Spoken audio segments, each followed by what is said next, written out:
Ang buwan ng Disyembre ay laan sa pagdiriwang ng jubileo ng pamilya upang ating pagtibayin ang buhay pamilya at harapin ang mga hamon ng kasalukuyang panahon na siyang pilit sinisira sa relasyon at magandang pagsasamahan ng mag-anak sa binubuo nating krisis sa mundo na inilalarawan ng digmaan, korupsyon, alitan ng mga bansa na siyang nagbubunga ng pagkaaligaga, panghihina ng loob at kawalan ng pag-asa.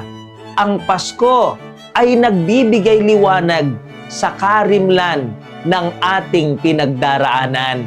Namalas ng sangkatauhan ang liwanag ng bagong pag-asa sa kapanganakan ni Jesus sa mundo. Ang kapararakan ng buhay ay nabigyang muli ng halaga at ang tao ay nabigyan ng pag-asa. Ang pag-asa sa Diyos ay kaniyang ipinunla sa pamilya. Pinili niya ang pamilya upang doon ipanganak siya, upang basbasan, pabanalin at ipamansag sa lahat ang halaga ng pamilya sa puso ng Diyos. Kaya ibinabalik tayo sa ating pagpapahalaga at pagpapatibay ng pamilya na siyang ugat at tatag ng bawat tao at pamayanan. Ang pamilyang matuwid ay larawan ng pamayanang matuwid.